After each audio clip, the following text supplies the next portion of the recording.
Bienvenidos to Pica Poco Kitchen. Today we're making tlacoyos. Vámonos!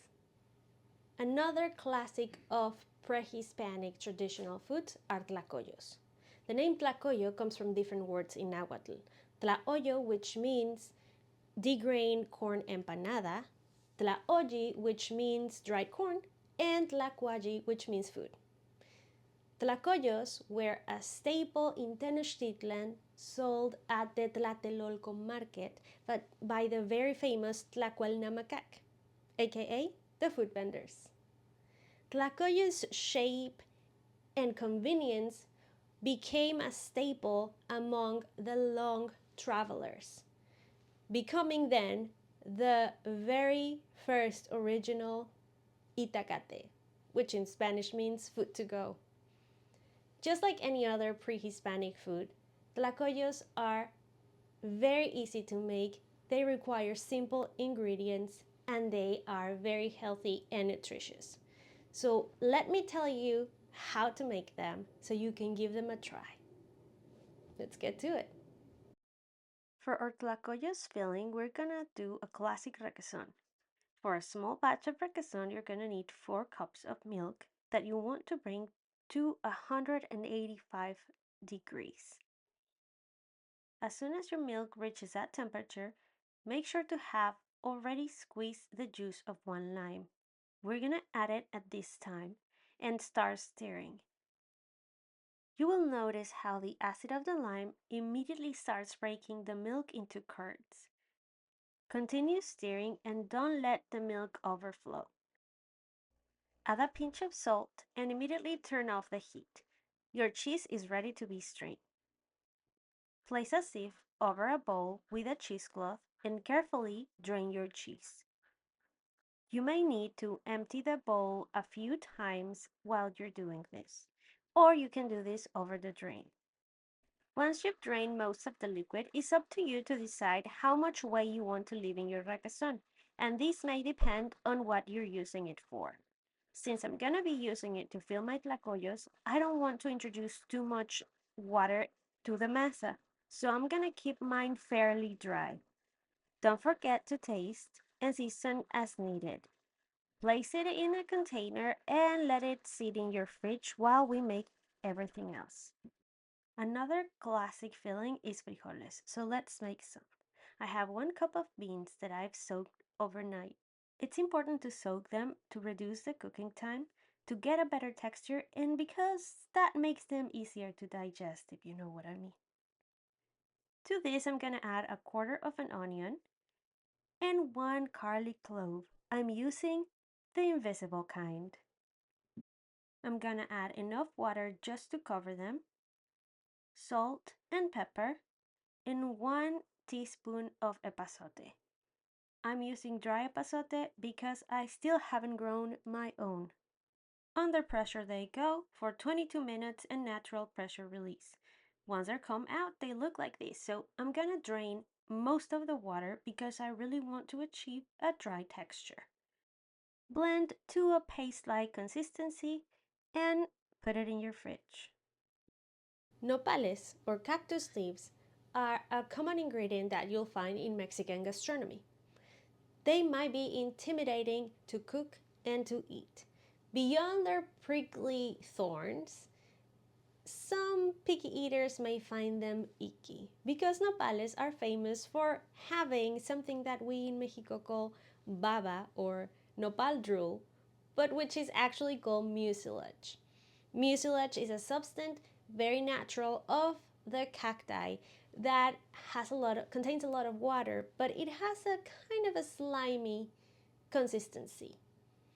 But I'm gonna give you all the techniques that you need to cook your nopales in such a way that you reduce the amount of mucilage, making it a much more pleasant experience to eat.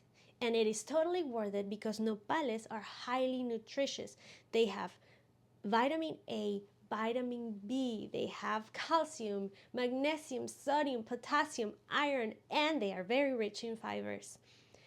So if you're planning to eat your nopales in the raw, which is a possibility, after cleaning them, you can cut them in squares rub them with salt until they release all this mucilage. Then rinse them with cold water and they're ready to go. Another technique that I've seen people using is that when boiling them with salt, right before it starts breaking into a boil, they add 1 teaspoon of baking soda, which helps them release all the excess mucilage. Then you rinse them and they're ready to go. Or by using the ancient and very efficient abuelita trick of using tomato husks. And I know what you're thinking, that sounds crazy, but it has a reason and it really works. So let me show you how I get rid of the mucilage so my nopales are baba free. So the first thing we need to do is clean our nopal from all the little thorns. So because they can be quite prickly, I'm using some thongs to hold it while I clean them. As you can see, there are plenty, especially on the top, so just be careful. And I'm using a paper towel to catch as much mess as I can. Using a peeler, mine is not the best, so probably yours is gonna work better. Go all around the edges and the top of the nopal. Once you have cleaned all that, try to remove especially the ones on top that are all clustered together with your peeler. Once your peeler can't do the job, then proceed to use a knife. Be careful, move around and try different directions. And you can also bend the nopal a little bit to get a better angle. Run your nopales under the cold water and let's get them to the cutting board. I decided to do rectangles, but you can do squares or just leave them in strips or whichever other shape that you want. And now let's handle the cactus drill. Place your nopales in a pot with water. And now add between 3 to 4 tomatillo husks. I rinsed them under water before adding them. I left one to the end so it's clear what I'm talking about. This is a tomatillo that you buy at the store and then you just remove the little leaves that cover it, rinse them and add them to the pot. The tomatillo husks will act as catalyst by reacting to the nopales, speeding up the release of the mucilage. As soon as your nopales change color and you can pierce them with a fork, they're ready. So turn the heat off and add them to a cold bath with ice. Then rinse them under cold water and they're ready for the next step. We're gonna make a salad with these nopales. So let's add a quarter of a chopped onion. I'm using red onion, 1 chopped tomato, and 1 tablespoon of cilantro. You could use perejil too. Season and mix, and put them on your fridge so they're nice and chill to put on top of our tlacoyos once they're ready. Now let's get our masa ready. As always, I started with 1 cup of Masa Harina and then added water until I got the right consistency. Make a decent size testal, bigger than you would for a regular tortilla, because we want it to be a little bit thicker. Press firmly with your tortilla maker and add the filling in before removing it from the plastic. Bring the right side of the dough all the way to the center. Then do the same with the left side. For the top and bottom openings, we're gonna close them using our fingers in a triangular shape. Close it as better as you can and don't worry too much about the shape because we're gonna continue shaping it with our hands. Once the tlacoyo is sealed, remove it from the plastic and lightly press it between your hands until you get the shape that you want. Achieving nice tlacoyos takes practice. You can tell that it's an art form once you see the ladies making them so fast and so pretty just using their hands. It might help to have your hands a little bit dry from the dough, but honestly, I can't stand the feeling, so I normally wash my hands like 1,000 times in between. But if you can handle it, I think that can help. And just like that, you can place them in a hot pan and they will be ready in no time. Flip them a couple of times and you can eat them straight away. The round one you see in my pan is the only one that I flatten using the tortilla press, which is definitely not a good idea. It gets too thin and the filling won't remain in the same place. So definitely do it with your hands because they not just look prettier, they also respect the official shape.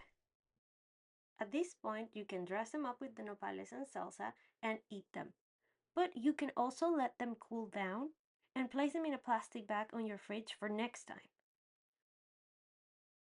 And if you're like me, you might want to fry them in a pan with just a little bit of oil or as much as you want. Deep fried will work as well. Turn them around a couple of times and now they are ready to be eaten. Here they are. They look and smell delicious. Let's give them a try.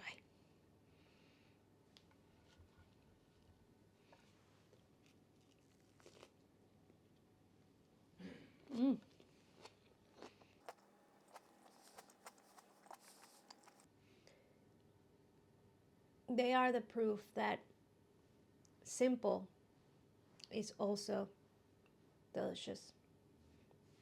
And these nopales,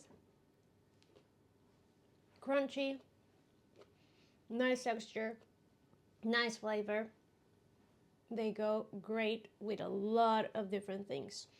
So I really hope that you introduce all of these ingredients and this dish to your life because trust me, they've been there a long time for a reason.